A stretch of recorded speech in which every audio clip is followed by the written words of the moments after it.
All right. Hey guys, welcome to Bite Me. TikTok's been great for a lot of things, but one of the things I value it most for is its ability to connect like-minded people. As a progressive in a Midwestern state, it's no small feat to make new friends with common interests. So you can imagine my glee when I stumbled upon Minimalist Katy, another progressive right here in South Dakota. She's my East River buddy. And Katy, if you would go ahead and introduce yourself, that would be great. Sure. I am Minimal Katy, or just Katy. I am a stay-at-home mom living on the east side of South Dakota.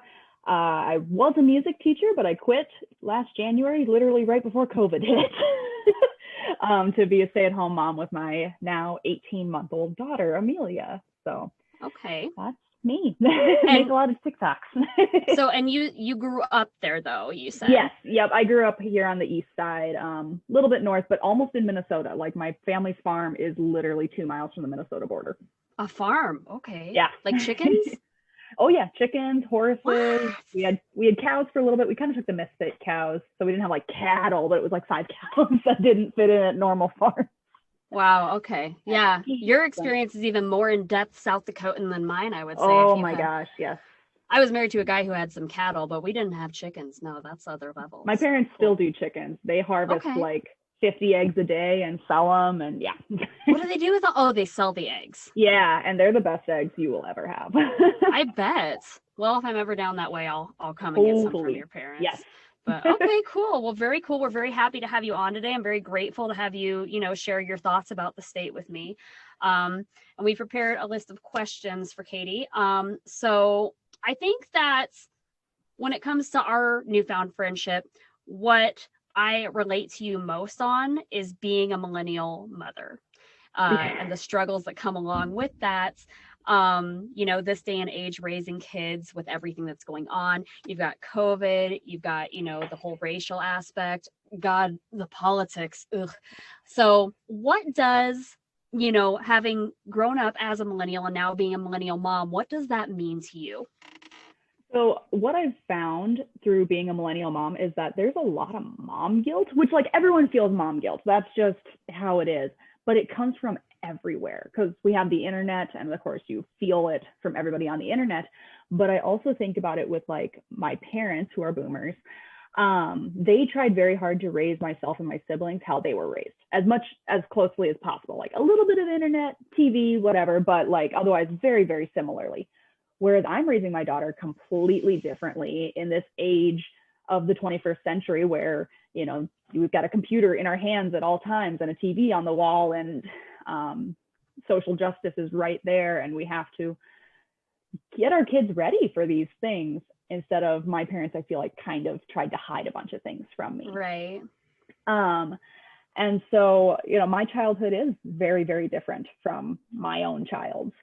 And it's very interesting to like figure out how to like embrace that difference and also not mourn like the idea that, oh, she might not be riding bike down this country road for 3 miles to go meet the neighbor boy to then go to the lake with no parental supervision. It's nostalgic, some things. Exactly. Yeah. Yeah. And it's like, she might not have that, but can I, give her more emotional support? Yes. Can I, and that whole thing. I feel that way with my daughter sometimes too. And that, okay, well, she won't have my memories. Whose memories will she have? Mm-hmm. But, they'll make new ones. We just hope it won't be on a computer. Yeah. But in your case, yours is still little. You have one child, and you and I have sort of in the past candidly discussed that, it was your decision, at least for the time, as far as we know, for the foreseeable future, to have one child. Can you tell us why you made that decision, you and your husband? So it's a mix of different things. We had talked about this extensively. It was shortly after her first birthday that I was like, this kind of feels like one and done is pretty good. And like we talked about it, and we're very proudly out of debt right now. We're saving for a house, but nice. And so it was like, we were able to pay for my daughter's birth with cash, which was awesome. But it's like, wow. Okay, would we be able to do that again? Yeah. Or what would happen if it was so much worse? Because she came in to the world perfectly, zero problems, and she looks super healthy. She is. That's Um, cool. and so it was like, okay, can we afford another kid? Because we were talking, and first we had planned that, okay, we'll have another one after Amelia turns 3. And I like sobbed with that decision because I was like, I have to wait that long. And then we're just Aw. like, and now, it's been a few more months and I'm just like, my daughter's kind of the bomb, like She's pretty cool. she's awesome. And Pretty so it was cool. that, and we had, some mental health stuff. My husband actually had postpartum depression. We didn't know Okay. that that was a thing for men, and then he had it, and that was really tough. And like, I have a really rough relationship with my 4 siblings, and I Yeah. didn't want to like try to force a sibling on her when she probably doesn't need it, Yeah. And while my siblings and that relationship wasn't rough when I was a kid, it was very distant because our ages are so far apart. But now that we're all adults, it's a really tough relationship.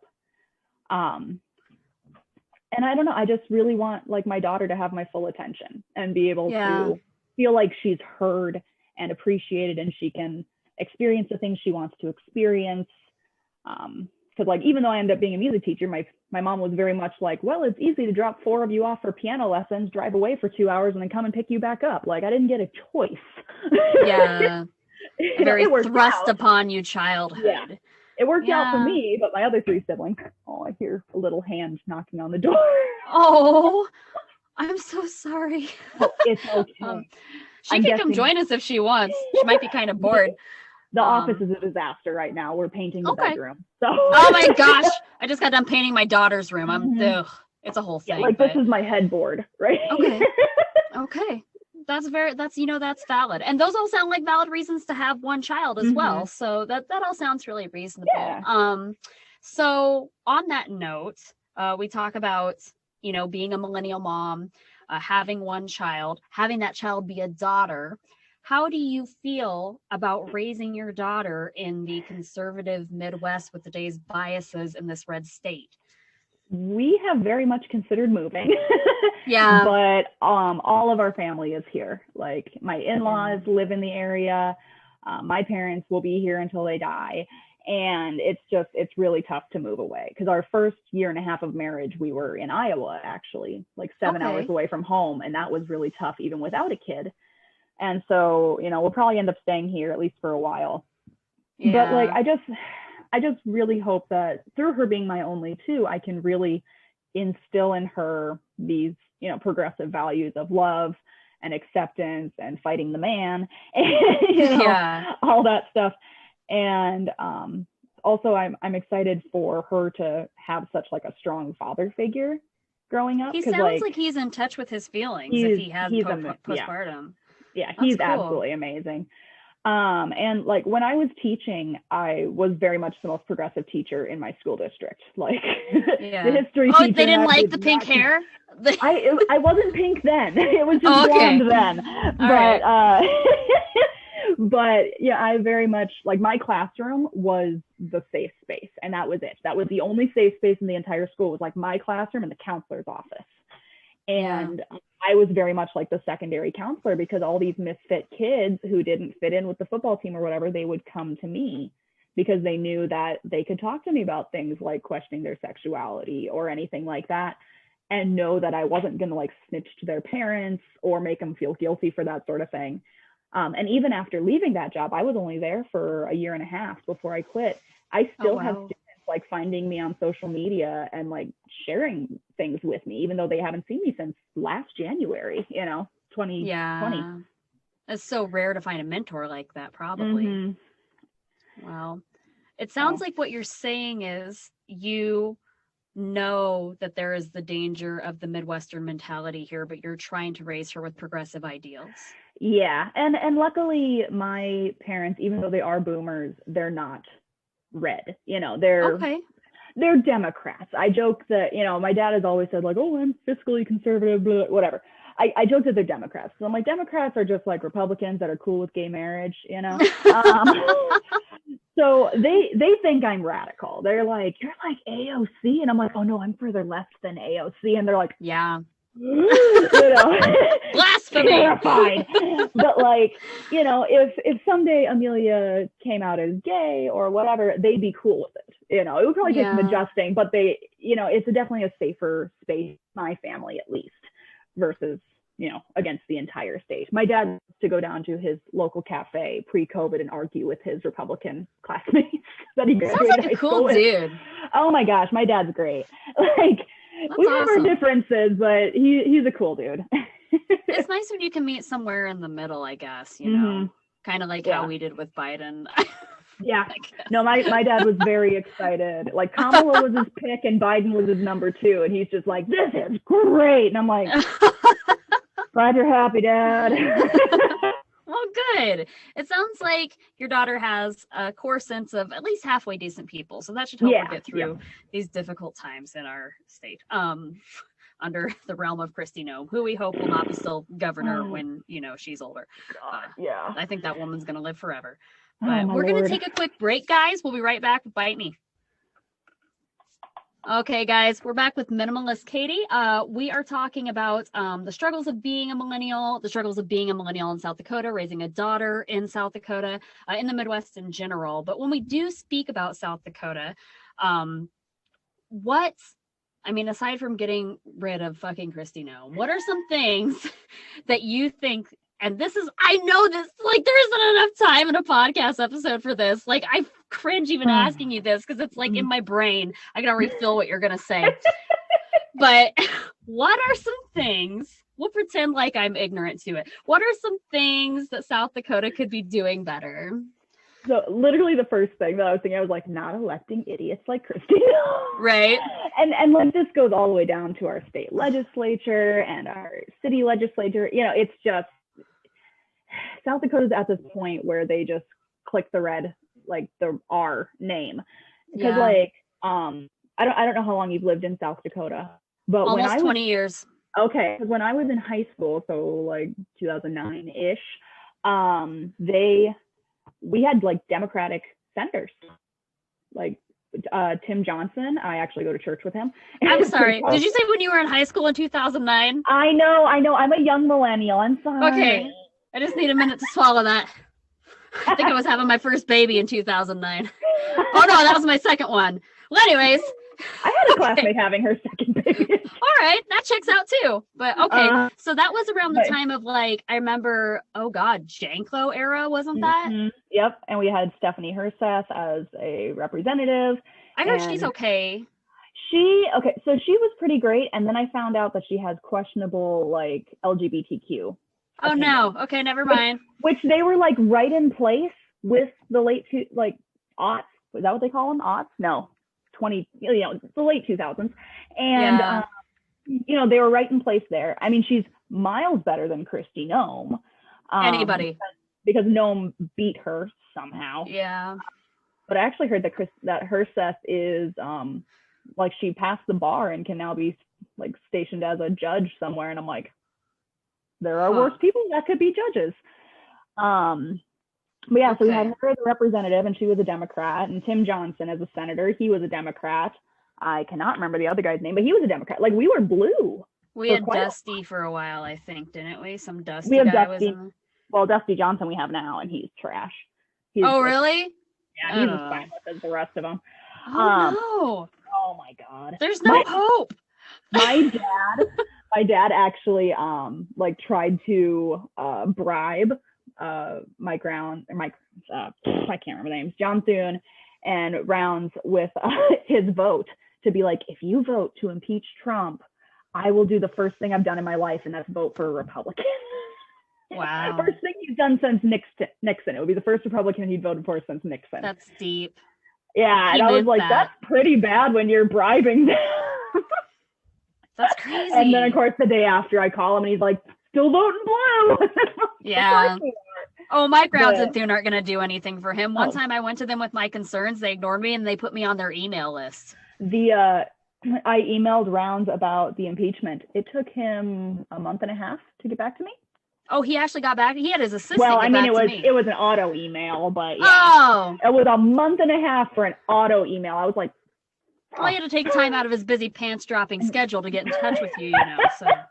Yup. That's But yeah, so South Dakota has a track record of just electing idiots. so the And first thing we think is legislators. We need to hire better. We need to fire our well, leaders and yeah. hire new ones. Well, and just looking at this past legislative session, I was paying pretty close attention to it. I was emailing people every day, calling every day. And, you know, we had that anti-trans bill that's sitting on Christie's desk now and all this stuff. And it's just like, what are these people doing with their time? You know, besides just trying to be in everybody else's business.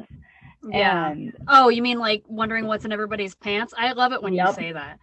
Because it's so true. They're so concerned. Me and Eric were talking about it the other night. My partner, we're like, why?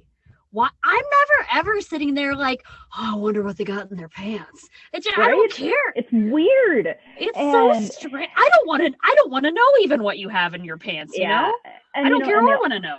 Yep, and they always do it under the guise of like protecting women and girls. And it's like, okay, how about the Missing and Murdered Indigenous Women bill that's sitting on my God, I felt that when you just said it. Oh, what a beautiful point to make.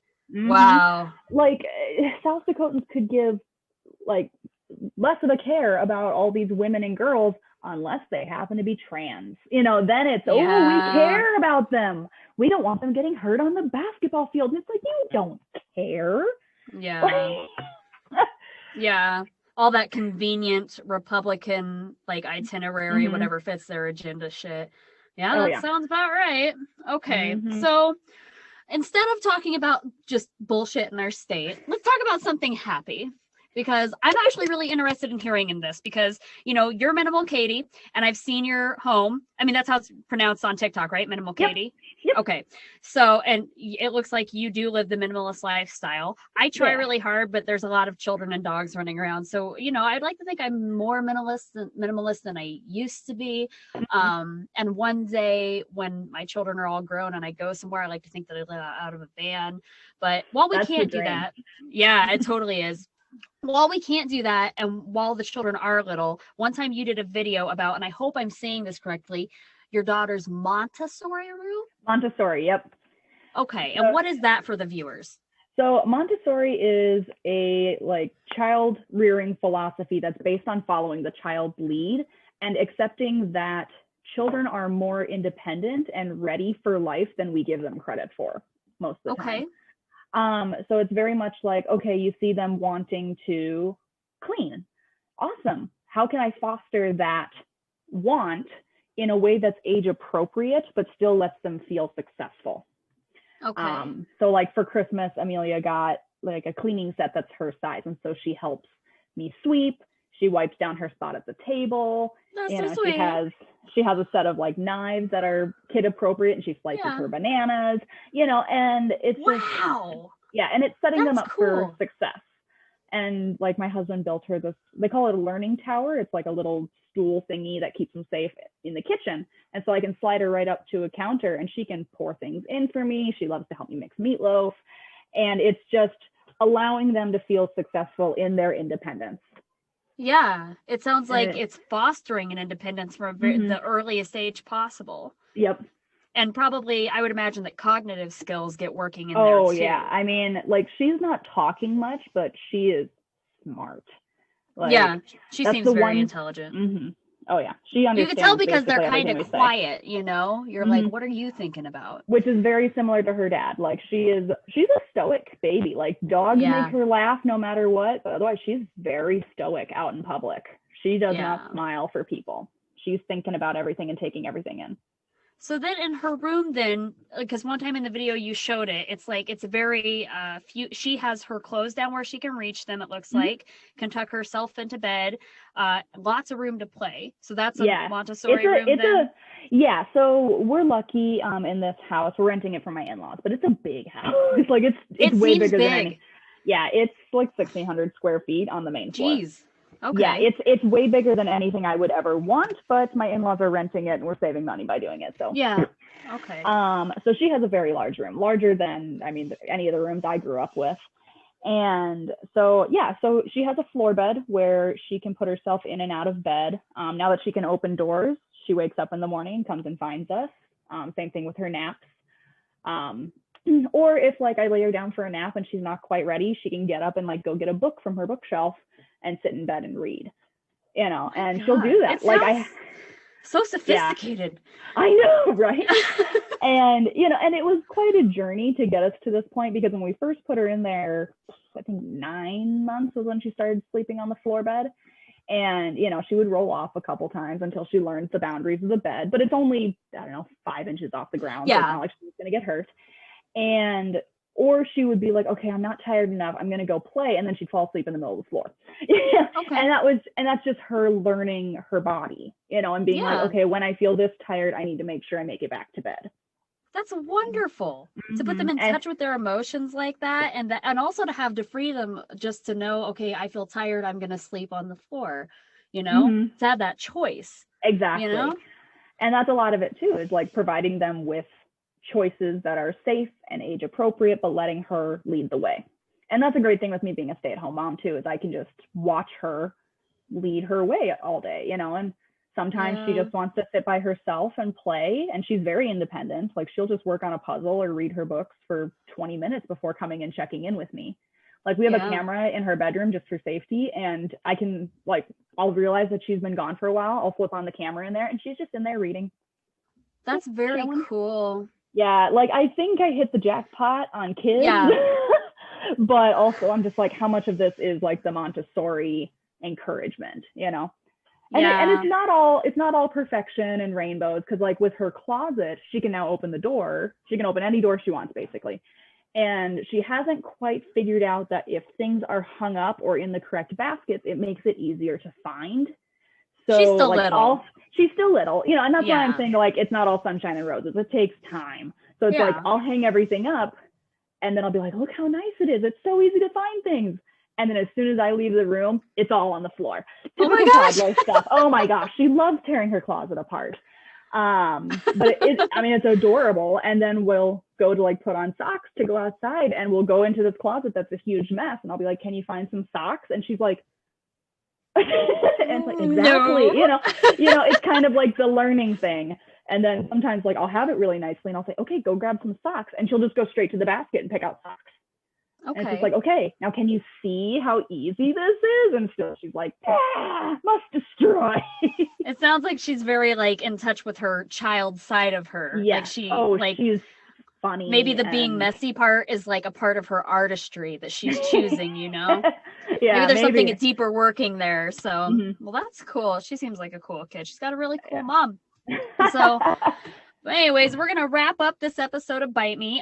If you want to hear more from Minimal Katy, you can go to her TikTok and be sure to check out her Etsy page. The link is in her bio. You can snag a glasses mask is what you sell, I think, right? Yep. And that helps. A couple different styles, but yep. Yeah. Okay, cool. And then those kind of, they help with the fogging. And if you want to know more about the Montessori rooms, you can go to Minimalist Motherhood at the MontessoriNotebook.com. As always, be sure to check me out on my website, The Truthful Groomer, and the link tree is in my bio on my TikTok. See me on Twitter and Insta, all that good stuff.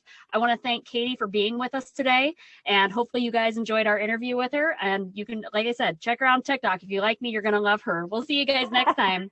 Thank you.